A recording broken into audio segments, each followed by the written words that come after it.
Bom dia, irmãos. Deus abençoe a todos. Convido a Santa Amada Igreja, mesmo assentados.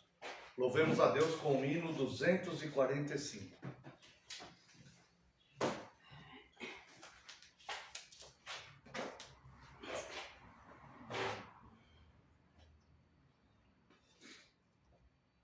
Nos colocando em santificação da presença de Deus que está no templo. Deus está no templo, Pai onipotente, a seus pés nos humilhemos, servos consagrados, reverentemente ao Santíssimo adoremos com amor e favor, santo e compassivo. Deus está no templo, Cristo está no templo, sumo benefício, por seu sangue nos foi dado. Ele, o bom Cordeiro, foi o sacrifício que expiou o vil pecado. Escolheu e sofreu o cabal suplício. Cristo está no templo, vem ocupar o templo, preceptor divino, nossos corações habita. Ó paciente mestre, dá-nos teu ensino, aclarando a lei bendita, com prazer e poder, ó Trindade Santa, vem ocupar o templo. Quero ainda convidar a Santa Amada Igreja a leitura do Salmo 122, como uma convocação a este culto. Faremos a leitura do Salmo 122. Tenha o mesmo sentimento que teve o salmista, de alegria. Alegrei-me quando me disseram: vamos à casa do Senhor. Pararam os nossos pés junto às tuas portas, ó Jerusalém. Jerusalém, que estás construída como cidade compacta, para onde sobem as tribos do Senhor, como convém a Israel, para renderem graças ao nome do Senhor. Lá estão os tronos de justiça, os tronos da casa de Davi. Orai pela paz de Jerusalém, sejam prósperos os que te amam. Reine paz dentro de teus muros e prosperidade nos teus palácios. Por amor dos meus irmãos e amigos, eu peço, haja paz em ti. Por amor da casa do Senhor, nosso Deus, buscarei o teu bem. Convido a Santa Amada Igreja, os que puderem ficarem, para que fiquem em pé. para louvarmos a Deus com o Salmo 122. Alegrei-me quando me disseram: vamos à casa de Deus. Nossos pés pararam junto às portas, teus portais, Jerusalém. Construída bem compacta, onde as tribos vão subir, pois convém a Israel. Para o santo nome do Senhor render sua gratidão. Lá estão os tronos de justiça, os da casa de Davi. Que prospere quem te ama, pela sua paz orai, por Jerusalém orai. Reine paz entre os teus muros, nos palácios ricos bens, por amor dos meus irmãos, por amor de amigos meus, haja paz em ti, eu peço, pela casa do Senhor, buscarei sempre o teu bem. Convido a Santa Amada Igreja a uma oração de invocação. Busquemos a presença do nosso Deus nesta manhã. Oremos. Pai gracioso, santo e eterno, Deus, seja louvado o teu nome. Deus Pai, Filho e Espírito Santo, Senhor excelso, grande, poderoso, Deus de infinita graça, Deus cujas misericórdias se renovam a cada manhã, Deus que é rico em perdoar, Deus bondoso, gracioso, excelso, Deus justo juiz, Deus que governa todo o curso da humanidade, que governa todo o universo. Único Deus vivo, Senhor Criador dos céus e da terra. A Ti prestamos culto, Deus, homenagens, Te rendemos graças, Deus, por isso trazemos corações gratos diante do Senhor e desejamos, ó Pai, a partir desse momento prestar-nos um culto que seja verdadeiro ao Senhor, um culto de ação de graças, Deus, um culto onde nós pretendemos, Senhor, desejamos ouvir as Tuas instruções, que são remédio, Deus, para a nossa vida, luz para os nossos caminhos, direção a seguir, ó Deus, proteção, paz, e também, Deus, responder com gratidão, cantando salmos e hinos ao Senhor e cânticos espirituais. Ao Senhor, Deus, nós rendemos toda a graça, toda a adoração, ó Deus, toda a reverência, Senhor, temos para com o Senhor, porque somente o Senhor é Deus. Se presente conosco, Deus, perdoa nossos pecados, porque reconhecemos que somos falhos e pecadores, e lhe pedimos, Deus, que envie Teu Santo Espírito para nos ensinar a Te cultuar como convém, ó Deus, como o Senhor deseja, como o Senhor determinou na Tua Santa Palavra, e nos ajuda, Deus, a entendermos, Deus. Esclareça para nós, através do Teu Santo Espírito, a Sua Palavra lida, cantada, ministrada, Deus, para que possamos ser instruídos pelo Senhor. Muito obrigado, Deus, por este grande privilégio de podermos estar unidos em santa comunhão a fim de cultuá-lo. Ser presente conosco é o nosso desejo, nós lhe pedimos isso, pois precisamos do Senhor. No nome santo e poderoso de Jesus Cristo, Teu Filho amado, é que nós oramos. Amém, Senhor, e glórias a Ti. Vamos ao voto da nossa segurança. Amada Igreja do Senhor Jesus Cristo, onde está o nosso socorro? O nosso socorro está em o nome do Senhor, Criador dos céus e da terra. Graça a vós outros e paz, da parte de Deus, nosso Pai, e do Senhor Jesus Cristo. Os amados irmãos podem nos assentar.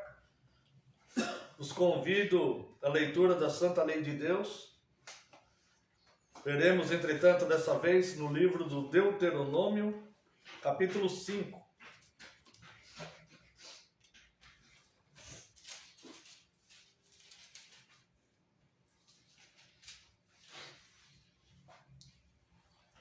Teremos a partir do verso 6.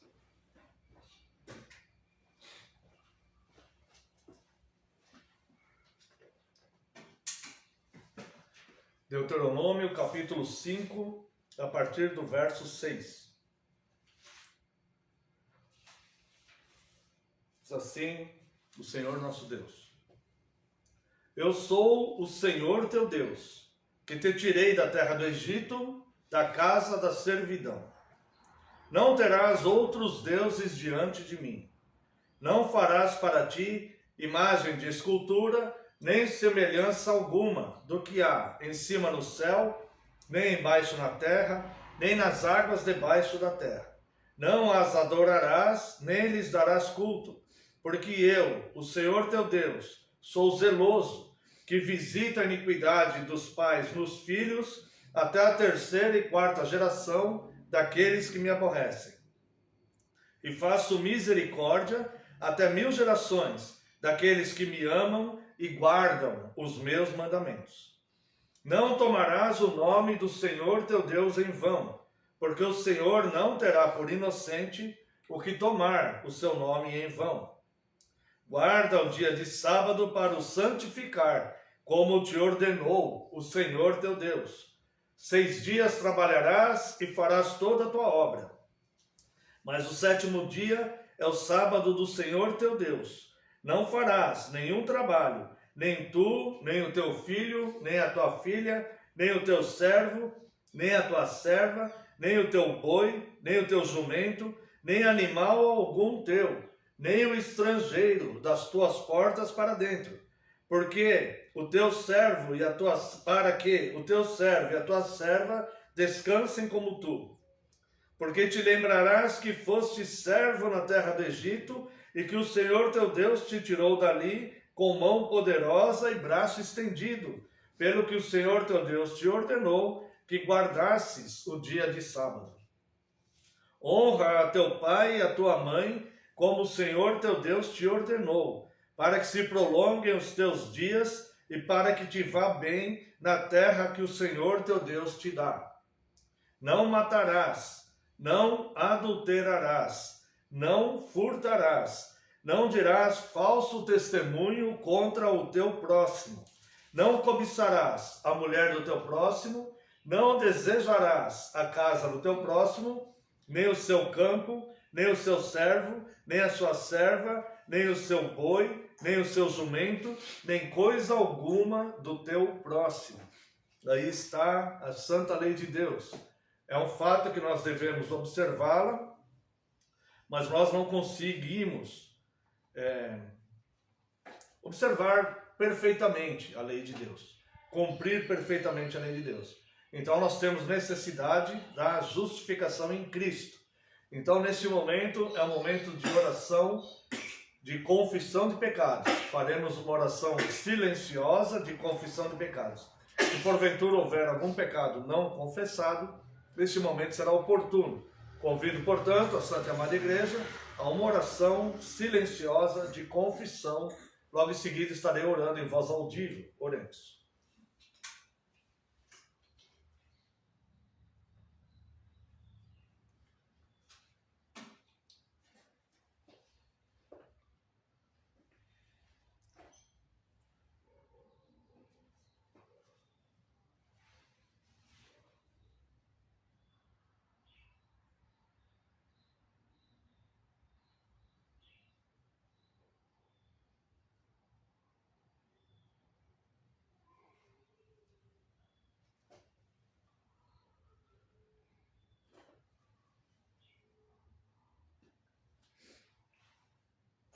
Glorioso e excelso Deus, nós te louvamos, Deus.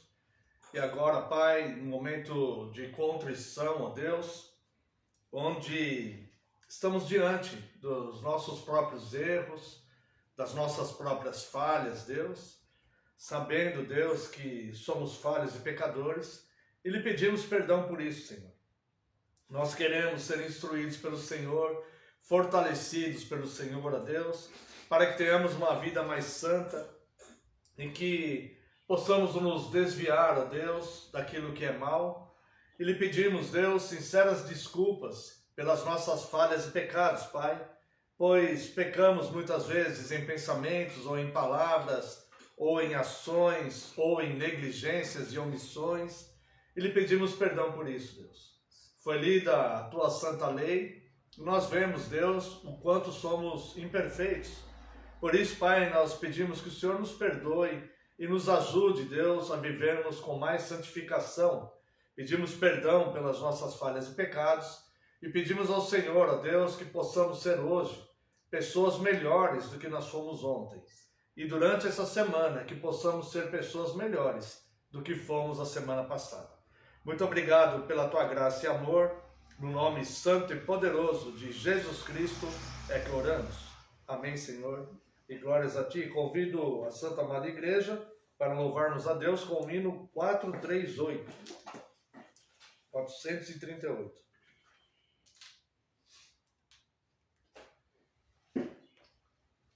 Seja bendito o Cordeiro, que na cruz por nós padeceu. Seja bendito seu sangue, que por nossos pecados verteu. Eis que no sangue lavados, no seu poder e perdão, os pecadores remidos por Jesus têm com Deus comunhão. Alvo mais que a neve, alvo mais que a neve, se nesse sangue lavado, mais alvo que a neve serei. Quão espinhosa a coroa que Jesus por nós suportou. Oh, quão profundas as chagas que nos movam o quanto Ele amou. Eis nessas chagas pureza para o maior pecador. Ah, que mais alvo que a neve, o teu sangue transforma, Senhor.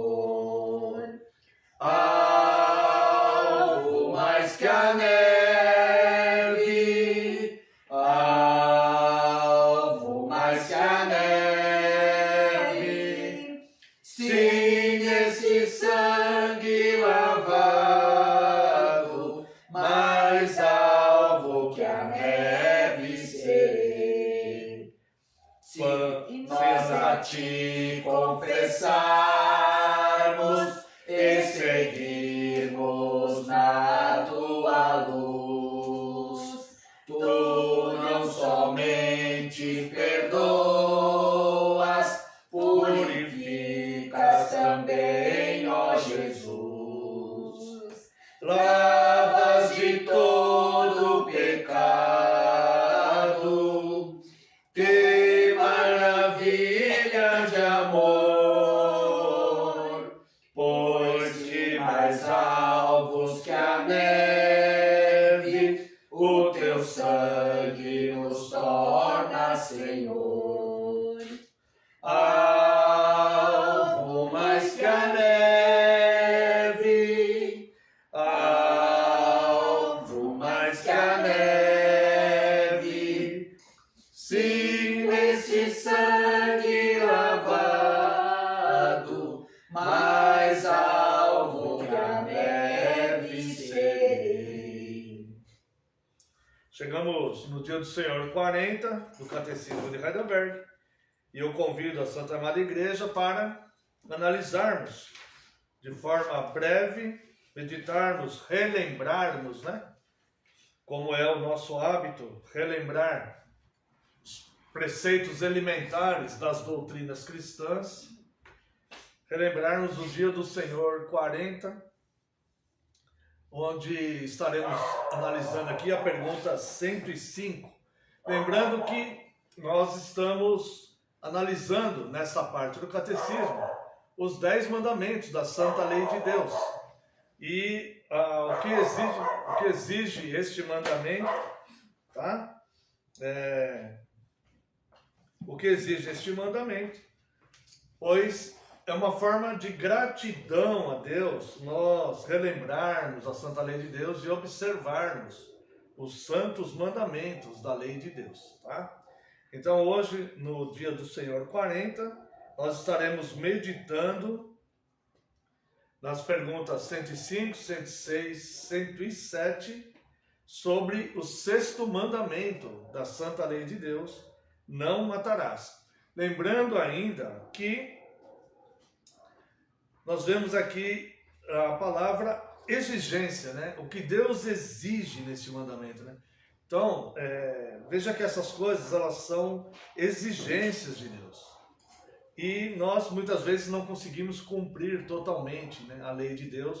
É por isso que precisamos de Cristo para a nossa justificação. Dia do Senhor 40, pergunta 105. O que Deus exige no 6º mandamento? Resposta: que eu não devo, por mim mesmo, ou através de outros, desonrar, odiar, injuriar ou matar o meu próximo, por pensamentos, palavras ou gestos, e muito menos por ações. Antes, devo fazer morrer todo desejo de vingança. Além disso, não devo me fazer mal, nem me expor levianamente ao perigo. Por isso também o governo empunha a espada para impedir homicídios. Veja que uma coisa bastante interessante é que o 6º mandamento, o 6º mandamento diz, não matarás, né? Ele não quer dizer simplesmente pegar e matar alguém fisicamente. Há toda uma questão moral envolvida nisso e a responsabilidade que nós temos com relação às pessoas que nos rodeiam, que convivem conosco, de certa forma, né? Ou na questão familiar, ou na igreja, ou serviço, escola, enfim, uma academia, onde tivermos algum tipo de relacionamento social, né?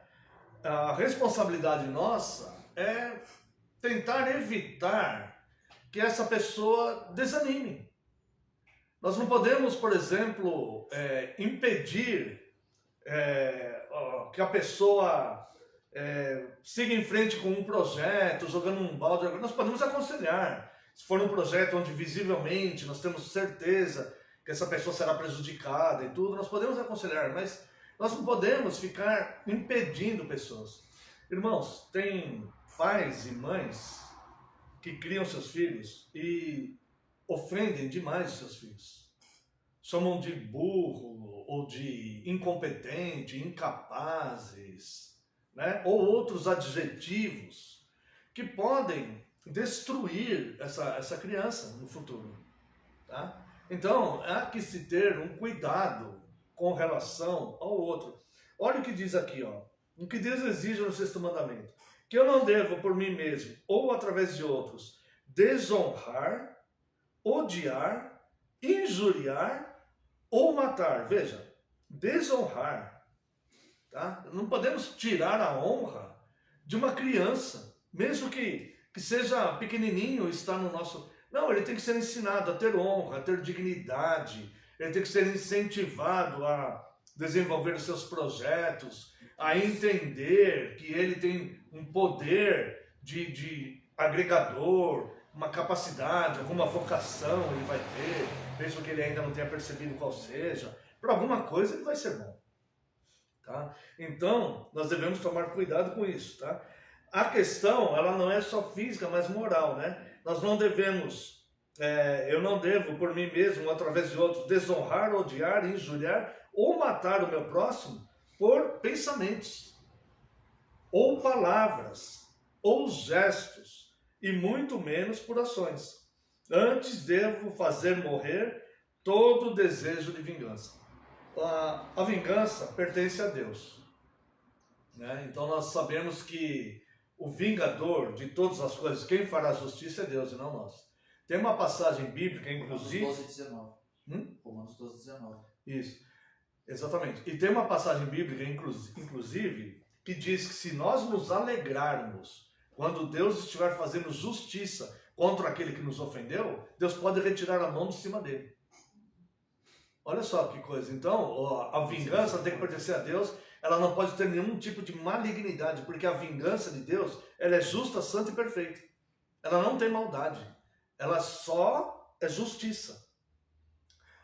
A nossa vingança, muitas vezes, ela é cruel. Ela tem maldade. Ela tem, muitas vezes, requintes de crueldade. Então, o ser humano, ele não deve exercer justiça. Deixa a justiça com Deus, né? Perdoa a pessoa, fala, Senhor, não tenho vontade, mas vou perdoar essa pessoa, mas não a mate na sua mente ou no seu coração, tá? É só nós mesmos que vamos perder se nós fizermos isso, tá? Além disso, não devo me fazer mal, nem me expor levianamente ao perigo. Por isso também o governo empunha a espada para impedir homicídios. Veja aqui, ó. Além disso, não devo me fazer mal, nem me expor levianamente ao perigo. Pessoas que vivem se expondo inconsequentemente ao perigo. Fica imaginando pessoas que abusam de velocidade nas estradas, que cortam pela direita, esses motoqueiros que ficam empinando as motos nas avenidas. Isso quebra o sexto mandamento, porque elas estão colocando em risco a vida de outras pessoas e até delas mesmas, tá? Então, nós não devemos nos expor de forma banal ao perigo. Nos expor ao perigo, se for para salvar alguém, se for para salvar um familiar, se for para salvar uma criança, se for para algo bom, isso aí pode acontecer, tá? Isso não quebraria o sexto mandamento.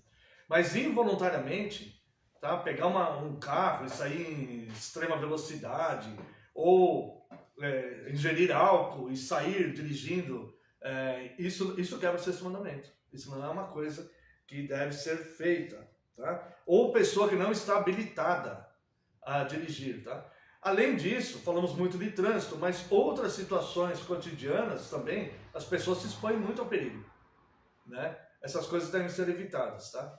E é interessante que aqui vai dizer, né? Além disso, não devo me fazer mal. Existe uma questão muito delicada de ser tratado, né? Que eu basicamente não gosto de tratar isso publicamente, mas devemos observar aqui, que é a questão do suicídio. O suicídio, muitas vezes, ele pode quebrar os sexto mandamentos também, porque também é tirar uma vida, mesmo que seja a nossa própria, né? Veja que a Bíblia trata isso como um mal, tá? O apóstolo Paulo e Silas, quando eles estavam presos e houve um terremoto ali, havia o carcereiro ali, né, que era responsável pela vida deles, tudo. Quando as portas da prisão abriram, o carcereiro tirou a espada e tentou se matar. E o que Paulo diz para ele? Não te faças nenhum mal. Então o apóstolo Paulo, ele acrescentou essa palavra mal, tá?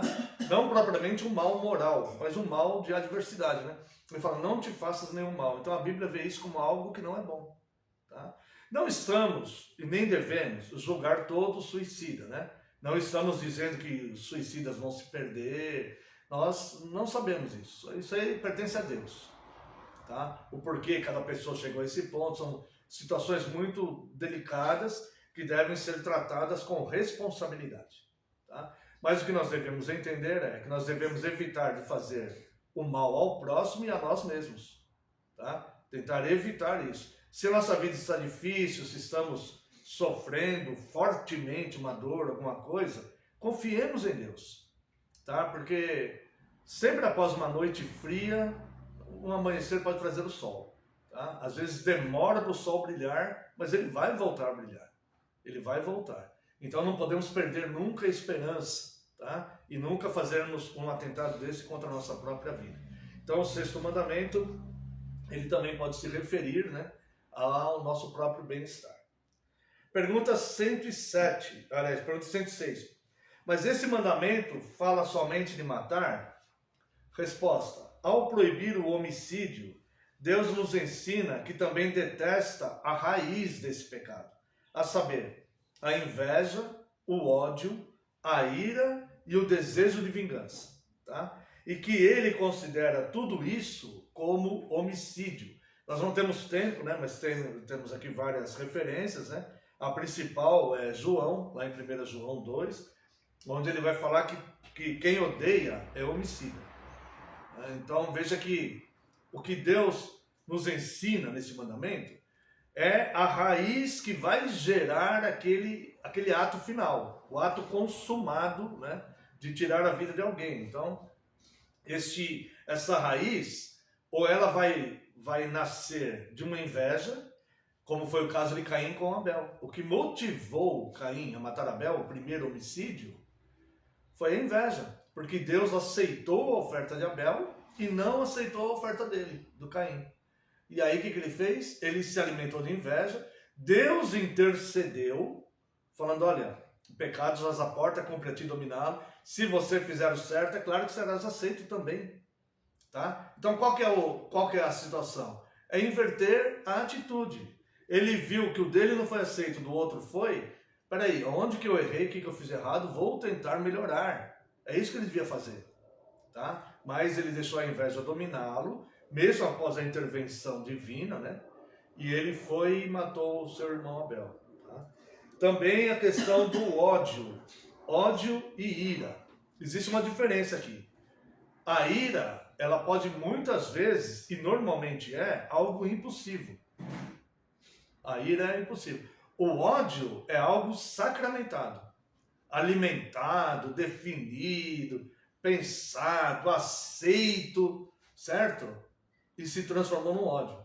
Então, o que pode resultar da ira é o ódio também, né? Mas a ira é uma atitude impensada.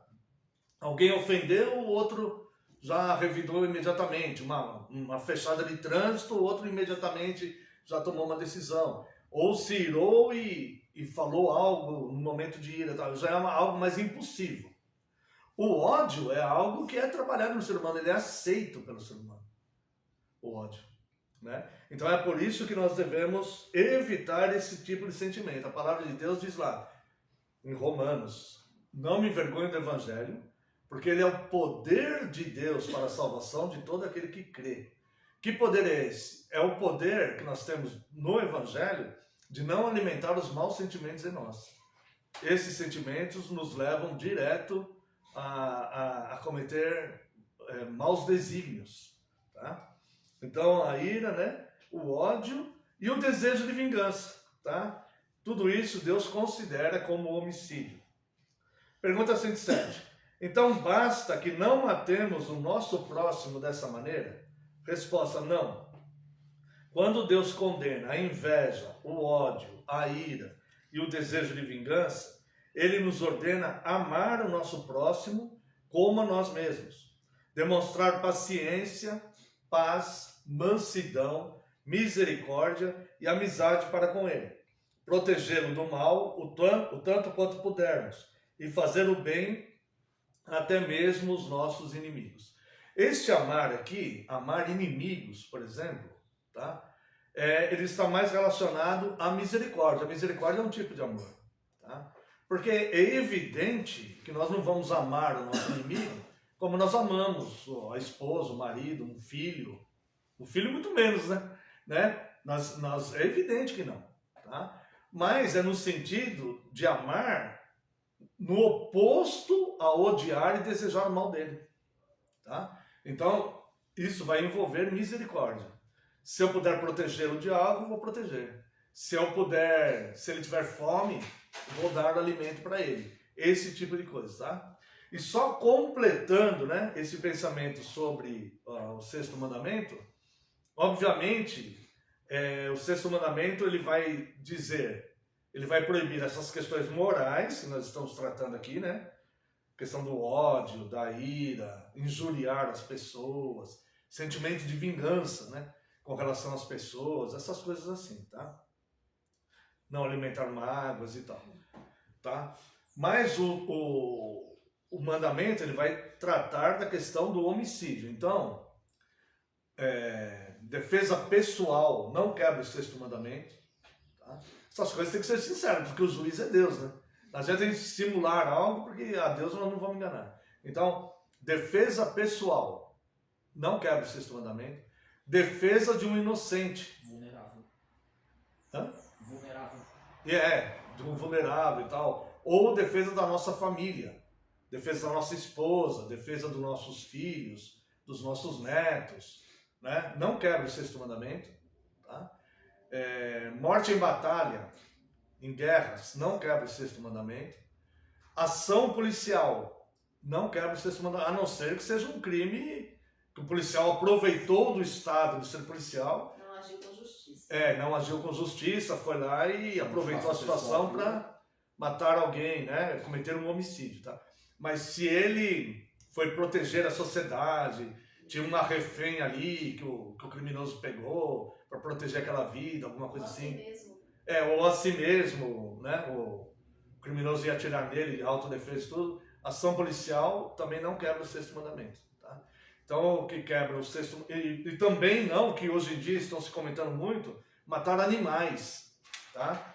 Matar animais para comer, para alimentar pessoas, alimentar a cidade, obviamente não é, claro, tá? Então, lógico, você não pode fazer crueldades, né? Crueldade, maldade, Deus detesta essas coisas, tá? Agora, então, o homicídio, trata-se do homicídio, seja ele o fato consumado de planejar matar alguém, ir lá e realizar, ou mandar outro fazer isso, ou não matar ele fisicamente ou ela, mas na sua mente desejar isto, ou ter esse sentimento de vingança, ou de ira, ou qualquer coisa que o vale. Amém? Quero convidar os amados irmãos a louvarmos a Deus com o Salmo 16.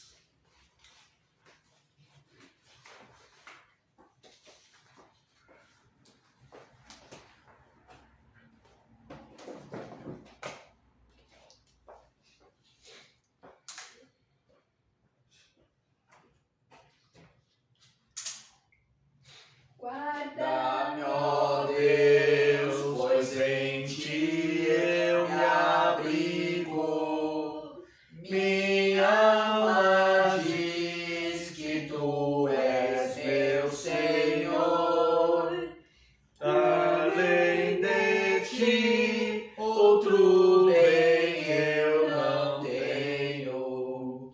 E nos teus santos está meu prazer.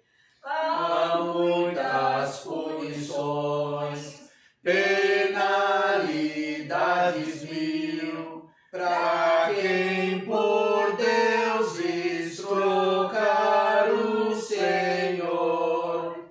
Jamais darei sacrifício a tais deuses, a quem meus lábios não pronunciarão. És minha raça, Senhor, minha herança, da minha sorte o arrimo tu és. Tenho as divisas em áreas amenas. Minha herança é formosa e sem par. Bendigo, meu Senhor, que a mim conselhos traz, e à noite o coração vem me ensinar. Tenho, Senhor, sempre a minha presença,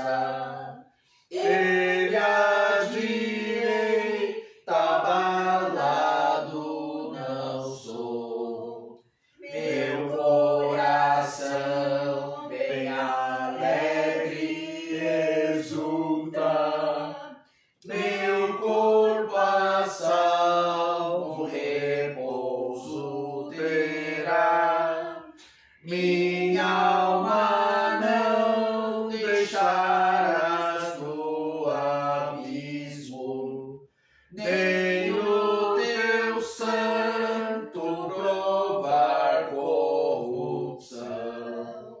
Tu me farás saber por onde devo andar, se no caminho da vida enxergar a pleno gozo na tua presença, na tua destra delícia sem fim. Quero convidar a Santa e Amada Igreja a leitura do livro do Evangelho de Lucas, capítulo 9. Veremos a partir do verso 57.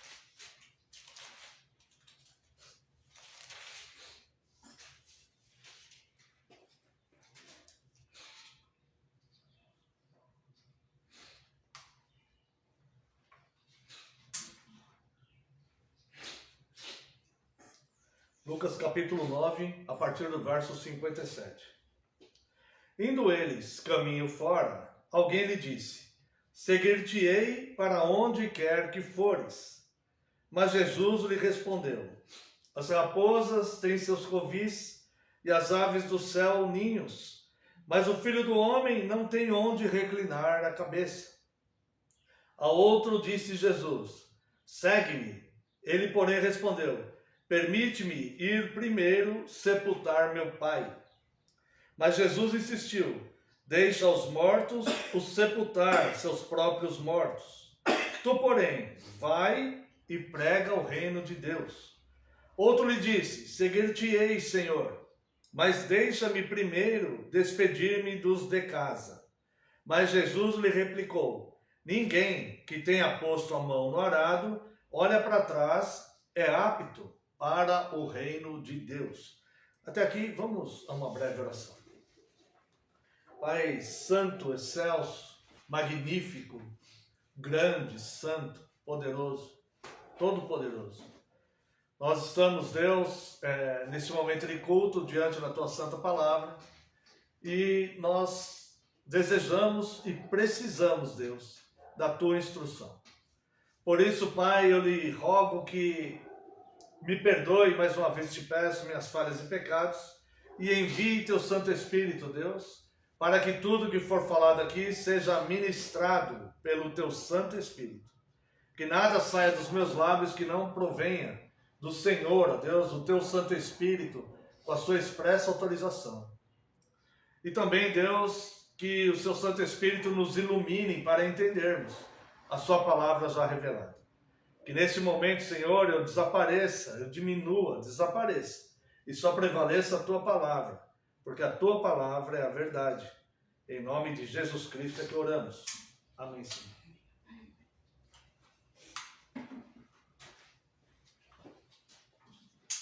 Amada Igreja do Senhor Jesus Cristo, venho vos proclamar Cristo, o Cordeiro de Deus que tira o pecado do mundo. Cristo, o autor da nossa fé. A caminhada de Cristo no seu ministério terreno, onde ele assumiu a partir dos 30 anos de idade, e durante 3 anos ele caminhou neste mundo tenebroso com a missão definida e clara de dar-se a si mesmo em resgate de muitos. Quem são estes muitos? E o que Cristo fez para resgatar estes muitos? Ora, ele, nos seus ensinos, durante o seu ministério terreno, ele nos mostra alguns procedimentos, algum comportamento humano que vão definindo aqueles que serão resgatados e aqueles que não serão. Mas fica óbvio, não só teologicamente, desde os Gênesis até Apocalipse, mas no ministério de Cristo, fica óbvio que a responsabilidade da perdição e da condenação é do próprio homem, da própria pessoa. que está muitas vezes mais influenciada pelos cuidados cotidianos, ou pela sociedade de sua época, ou por falsas crenças, ou por motivações que são passageiras, do que propriamente em abraçar a fé e seguir a Cristo de coração, de corpo e alma. E isto começa a ficar exposto já no ministério terreno de Cristo.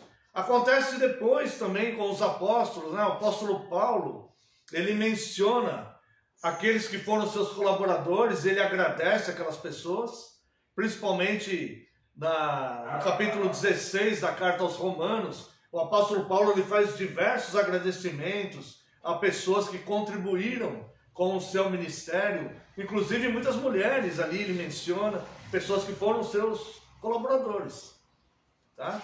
Mas também menciona pessoas que o abandonaram, como o caso de Demas, Alexandre Latoeiro e tantos outros. Então a Bíblia ela mostra claramente uma espécie de perfil de pessoas que seguirão a Cristo e pessoas que não seguirão a Cristo.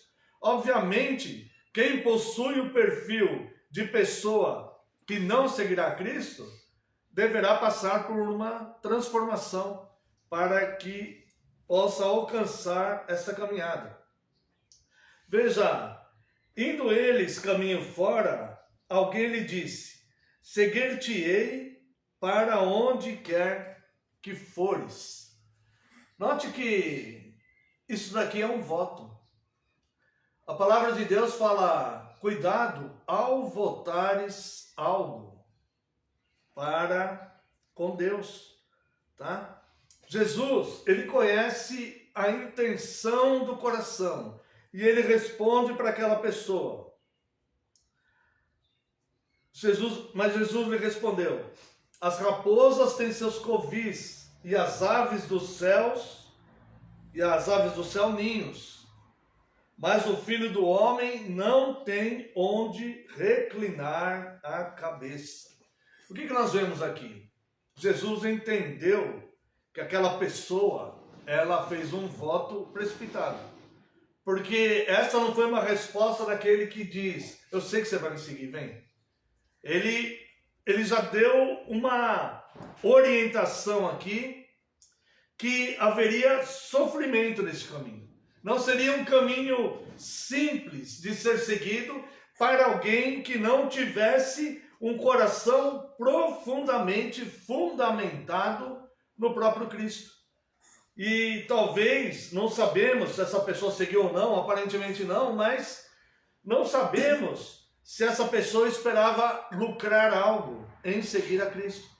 Porque Cristo responde: as raposas têm seus covis e as aves do céu ninhos, mas o Filho do Homem não tem onde reclinar a cabeça.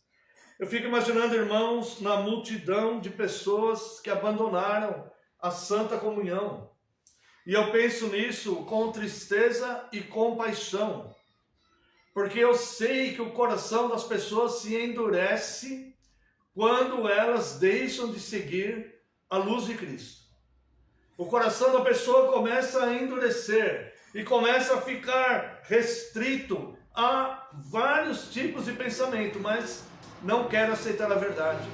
E talvez numa autodefesa pessoal, a pessoa então começa a se auto-justificar internamente e muitas vezes inconscientemente, achando que não deve seguir mais a Cristo porque todos estão errados.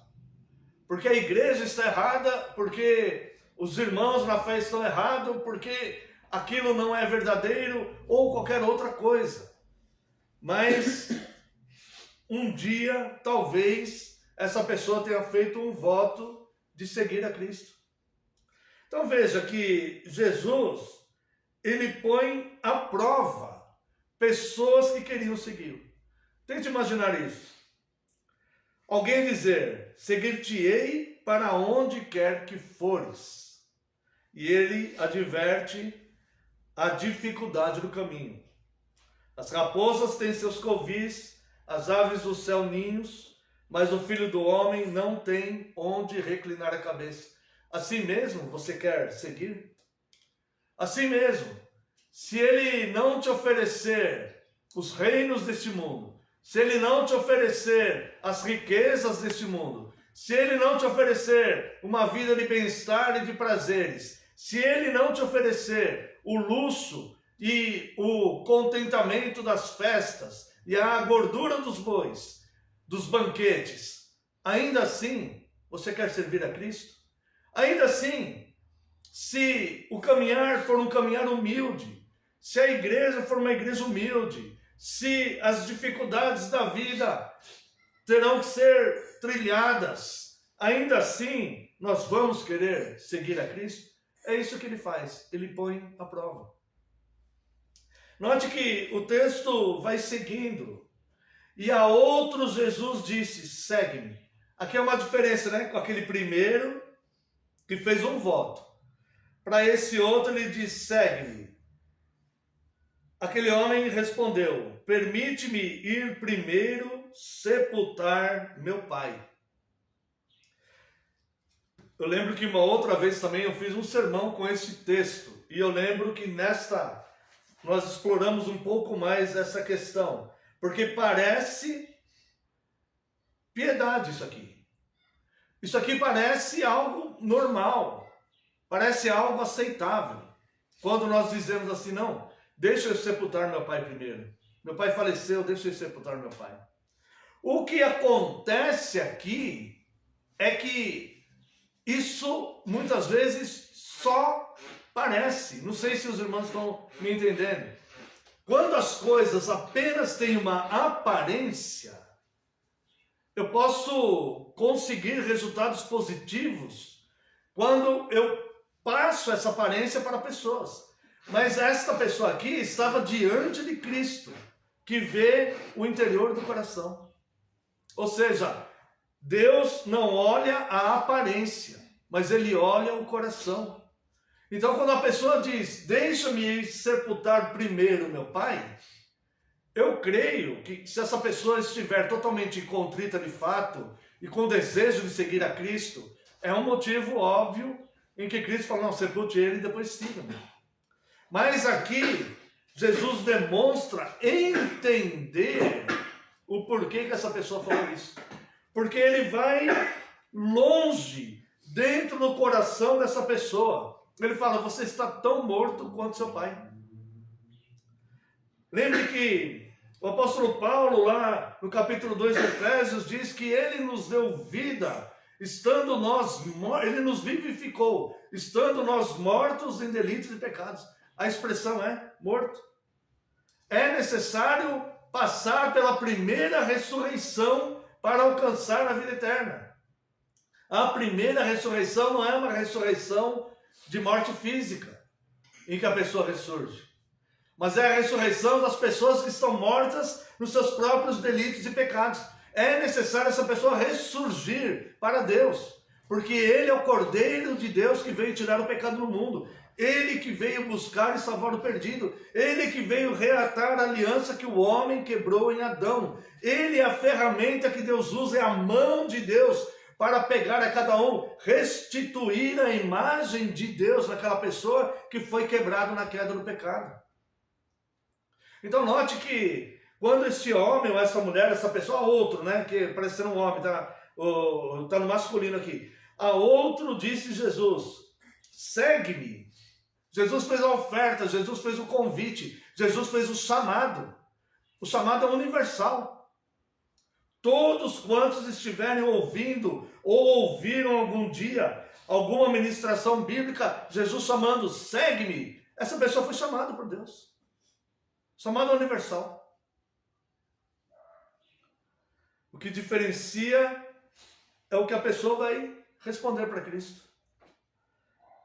A outro disse Jesus, segue-me. Ele, porém, respondeu, permite-me ir primeiro sepultar o meu pai.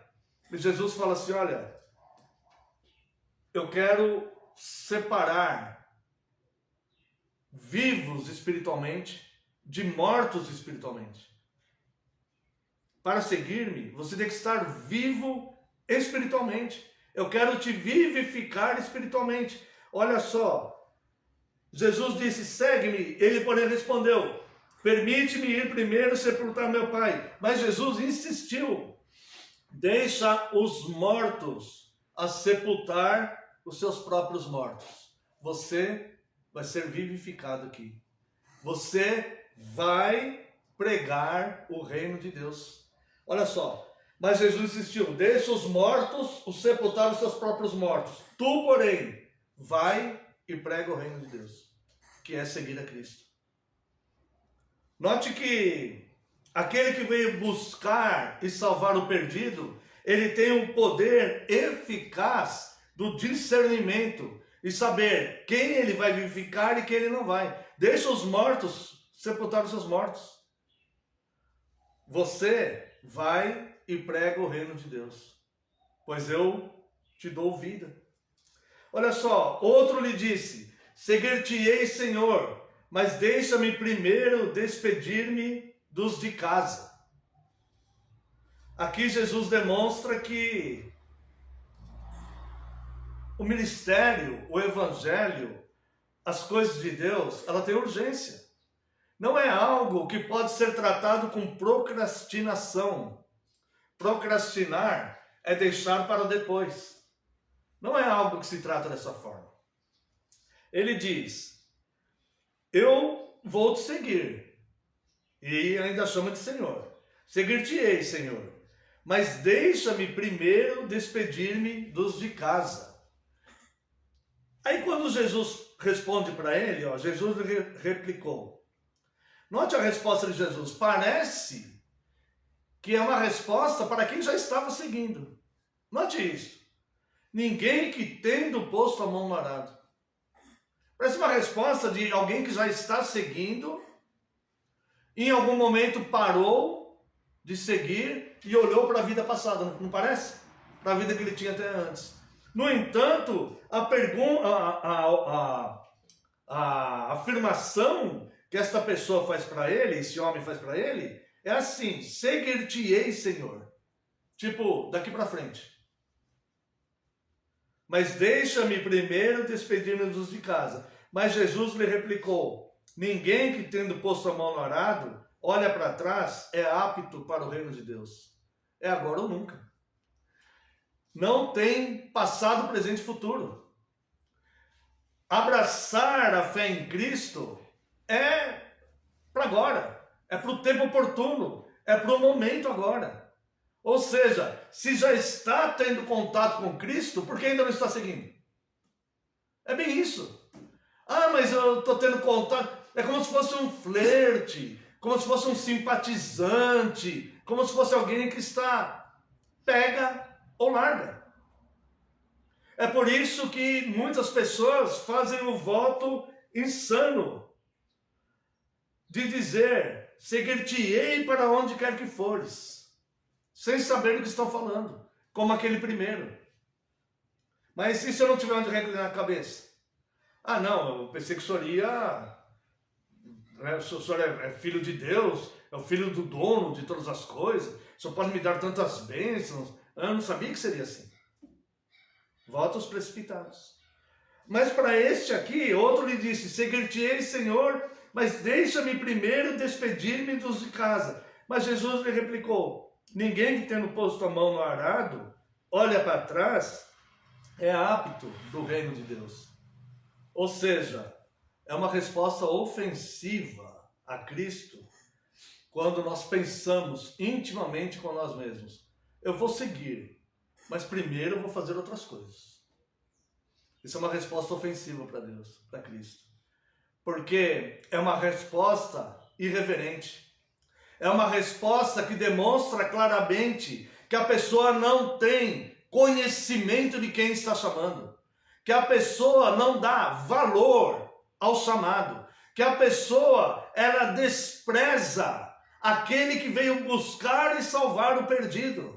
É uma pessoa que coloca Deus em segundo lugar. É uma pessoa que joga fora o primeiro mandamento.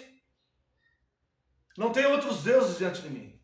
Não existe nada diante de mim. Eu sou o máximo que você tem. Eu sou o máximo que existe no universo. Não há nada que você possa pôr à minha frente, à frente das minhas coisas, à frente das minhas ordens, à frente dos meus desígnios. Quer viver? Siga-me.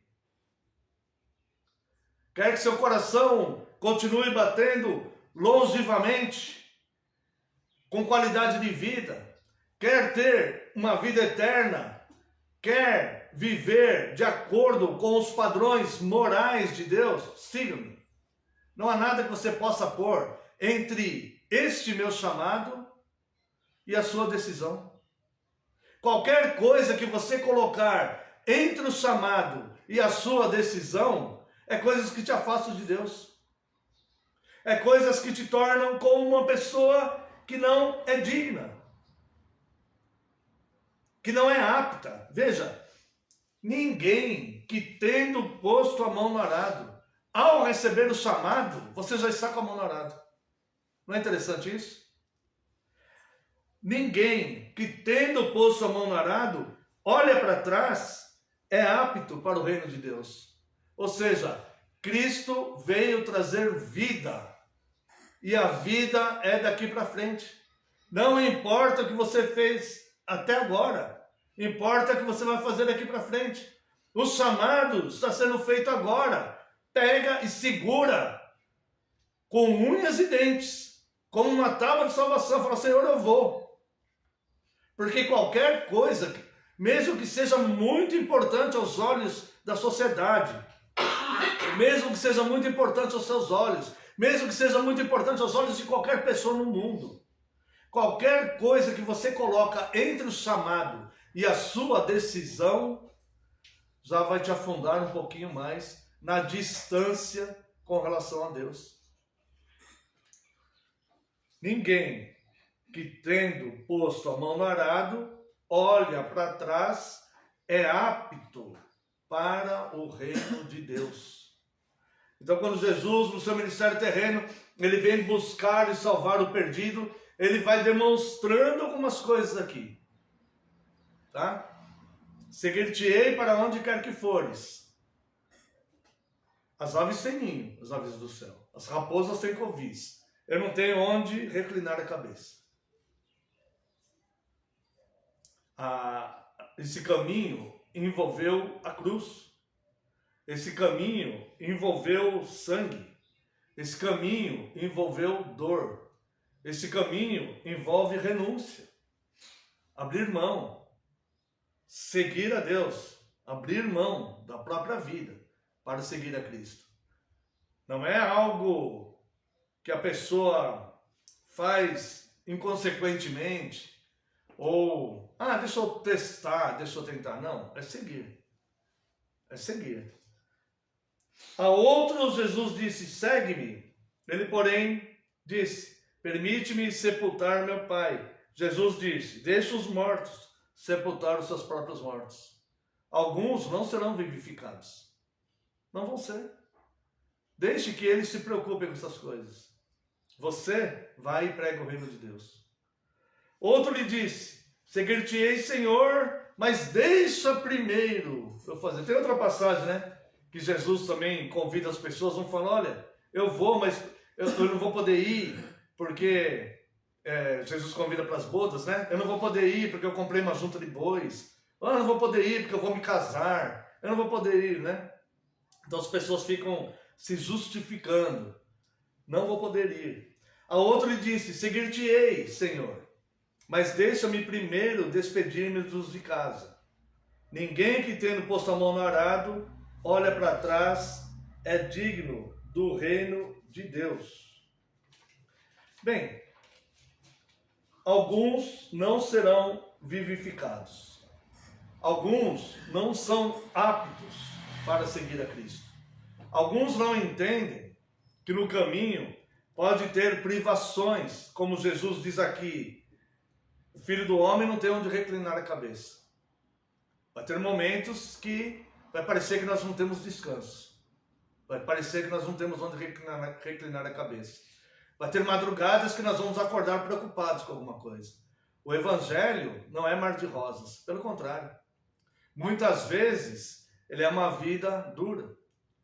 Mas, para aquele que passa por esta prova de Jesus aqui. Eu entendo que eu não posso exigir do Evangelho que minha vida seja um mar de rosas. Mesmo assim, eu quero seguir. Eu entendo que Jesus nos vivifica espiritualmente. E que, mesmo tendo passado por uma dor, com a perda do meu pai, eu vou seguir pregando o Evangelho. Eu entendo que eu não posso colocar nada entre o meu chamado, nem que seja a minha família. Entre o meu chamado e Deus, eu não posso colocar nada que me afaste de Deus. É lógico, eu tenho que cuidar da família, evidentemente. Os irmãos estão entendendo, né? Não estou dizendo que não tem que cuidar da família. Mas eu não posso colocar nada entre o meu chamado e Deus. Se Ele me chamou, eu falo, eu vou. Eu vou te seguir. Porque qualquer coisa que eu coloque é procrastinação. Deixa-me primeiro me despedir de alguém. Depois eu vou. Ou você coloca a mão no arado ou você não coloca. O arado está aqui. Se você colocar a mão no arado e quiser voltar, você não será apto para o reino de Deus. Mas existe bênçãos para aqueles que passam por toda essa prova e falam, Senhor, eu vou. Não vou pensar em tirar a mão do arado. Não vou tirar a mão do arado. Eu vou concluir a minha missão. Tá? Eu não vou procrastinar nada, não vou trocar valores e pôr mortos acima do Senhor. E mesmo que eu não tenha onde reclinar a cabeça, eu não vou impor ao Senhor que para segui-lo eu tenho que ser totalmente abençoado em todas as áreas da minha vida e ter prosperidade e ser alegre todos os dias. Eu não vou impor isso nada ao Senhor. Eu simplesmente vou segui-lo de peito aberto. Para essas pessoas existem algumas bênçãos que virão certamente, mas entenda, nós não podemos fazer isto por causa dessas bênçãos, porque Ele sonda os corações, deixa aos mortos os sepultar os seus próprios mortos. Ele sabe quem estará vivificado e quem continuará morto na caminhada. Tá? A primeira bênção que eu quero falar para os irmãos é a bênção de satisfação. Se quiser acompanhar, se não, apenas escute. O Salmo 37, de 3 a 6. Ele vai nos mostrar isso.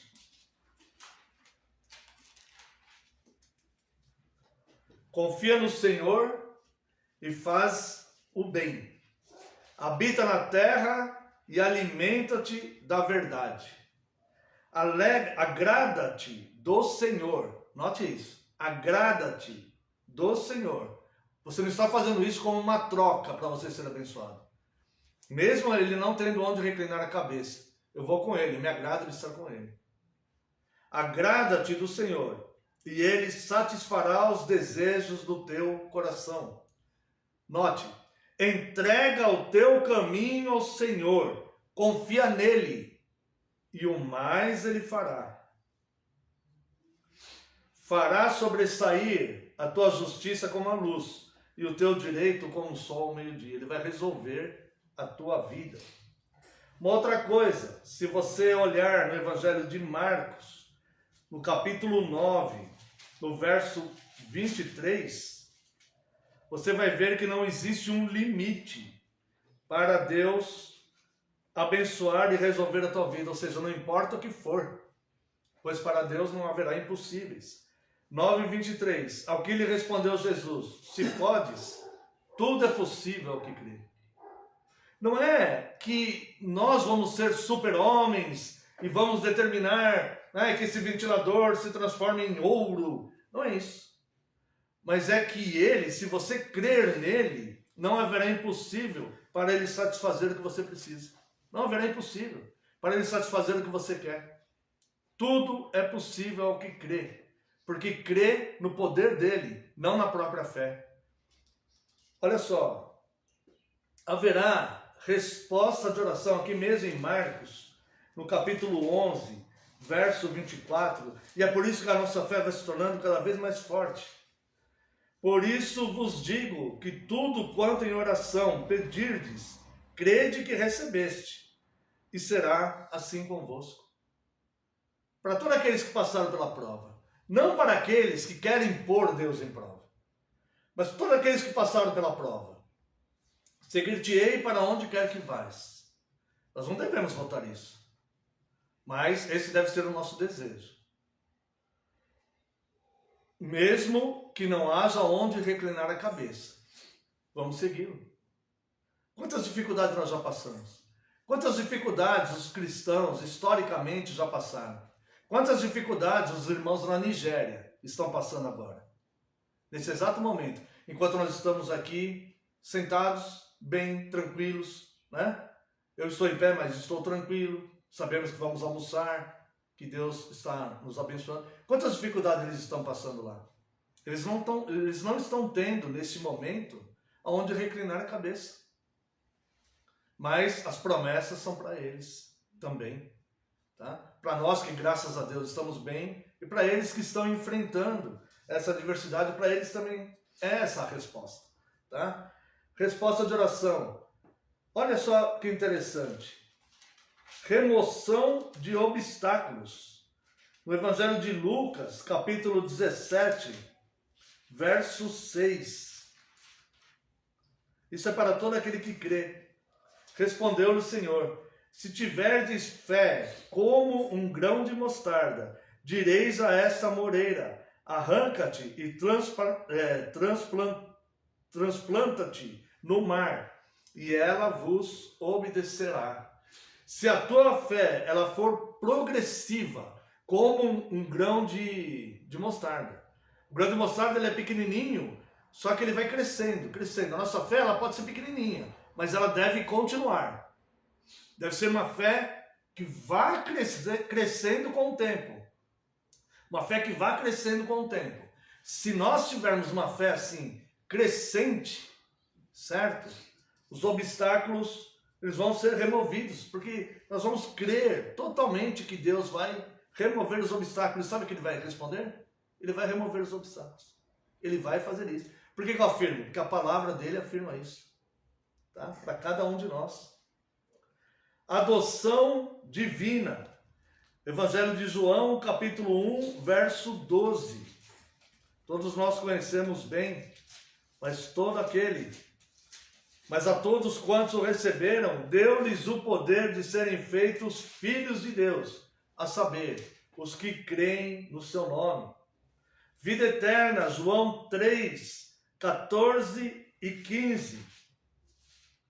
E do modo por que Moisés levantou a serpente no deserto, assim importa que o Filho do Homem seja levantado, para que todo o que nele crê tenha a vida eterna. E veja também o verso 24. Pois João ainda não... eu marquei o verso. Mas veja só. João 3, 14 e 15. Do modo porque Moisés levantou a serpente no deserto, assim importa que o Filho do Homem seja levantado, para que todo o que nele crê tenha a vida eterna. A motivação de seguir a Cristo deve ser porque eu quero seguir a Cristo por gratidão. Não importa o que eu vou passar. Eu não vou pôr isso em jogo. Mas se a motivação para seguir a Cristo for ter benefícios, ou fazer algo antes de meu próprio benefício para depois de Deus, eu não estarei apto a receber essas bênçãos. Essas bênçãos são para aqueles que com a motivação certa seguem a Cristo. Veja aqui uma plenitude espiritual em João capítulo 6, verso 35.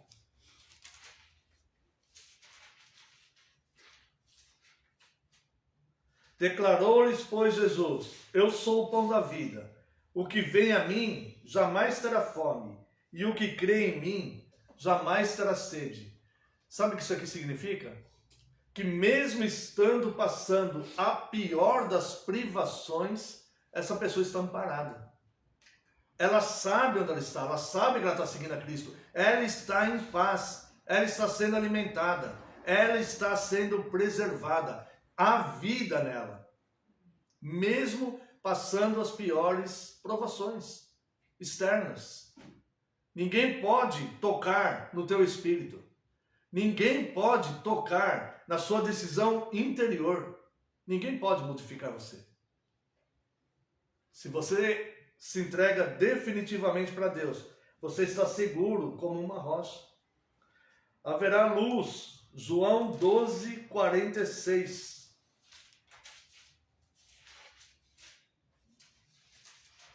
Eu vim como luz para o mundo, a fim de que todo aquele que crê em mim não permaneça nas trevas.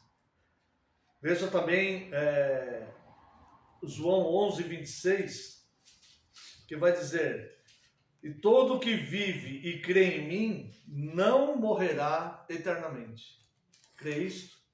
Então, a plenitude espiritual, a luz e há poder para o serviço pelo qual ele nos chamou, para o qual ele nos chamou. Veja, João 14:12. Em verdade vos digo, que aquele que crê em mim fará também as obras que eu faço, e outras maiores fará, porque eu vou para junto do meu Pai. E também Lucas 10:17.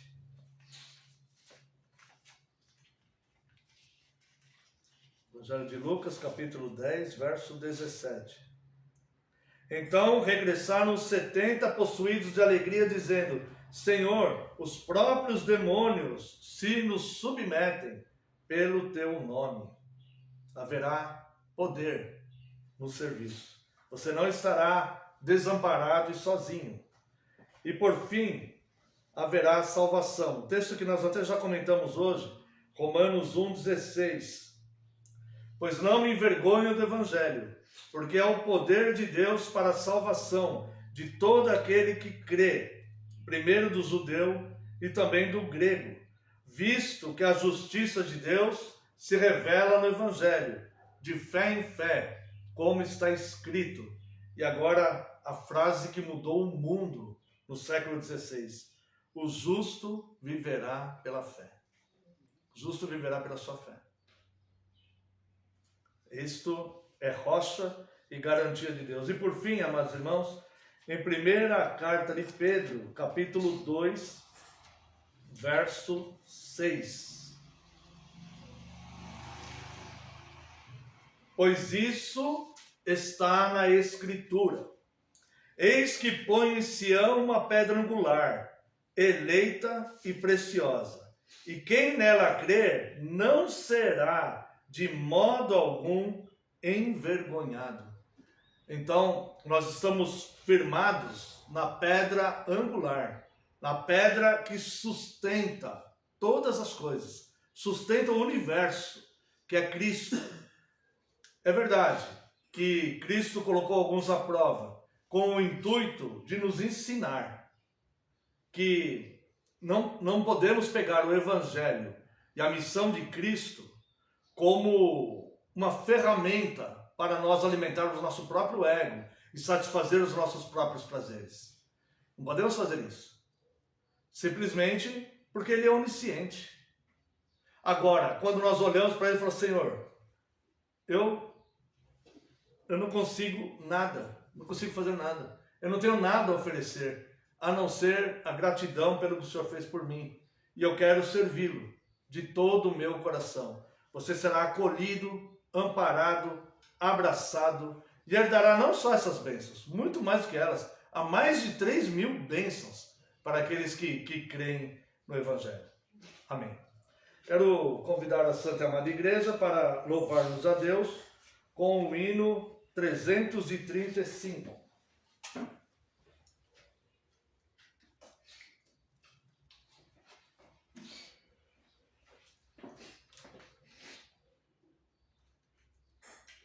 Tudo a ti, Jesus, entrego, tudo deixarei, resoluto, mas submisso, sempre a ti eu seguirei. Tudo entregarei.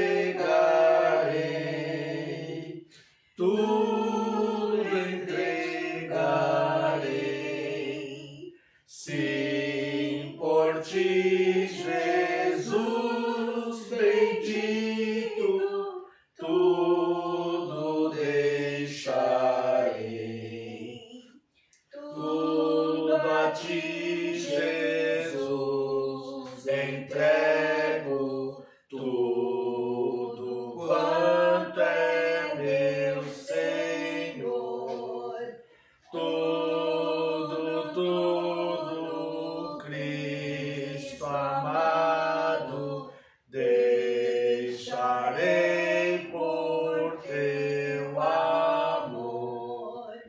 Tudo entregarei, tudo entregarei. Se por ti, Jesus bendito, tudo deixarei. Tudo a ti, Jesus, entrego. Quero ser somente teu, tão sumiço aqui, vivendo com os anjos lá no céu.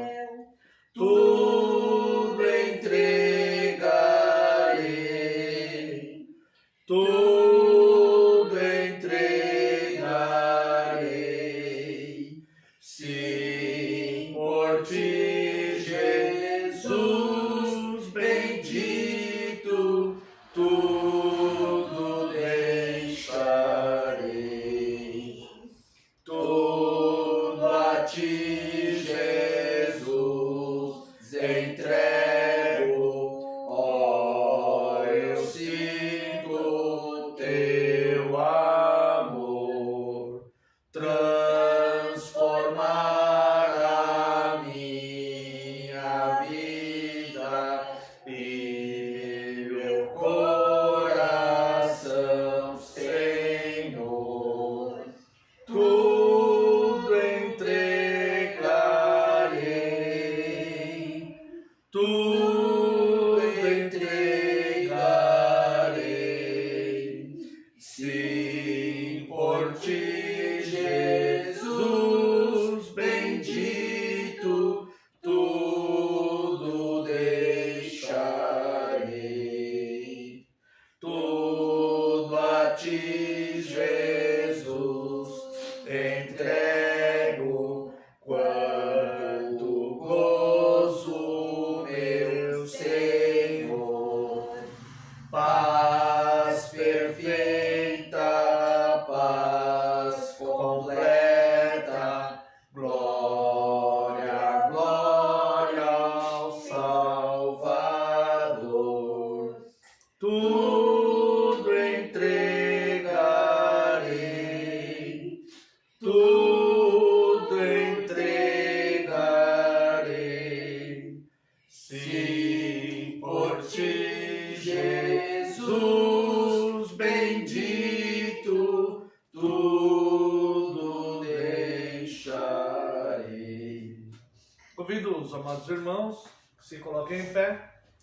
Uma oração de encerramento, após a oração, a bênção. Após a bênção, estará encerrado.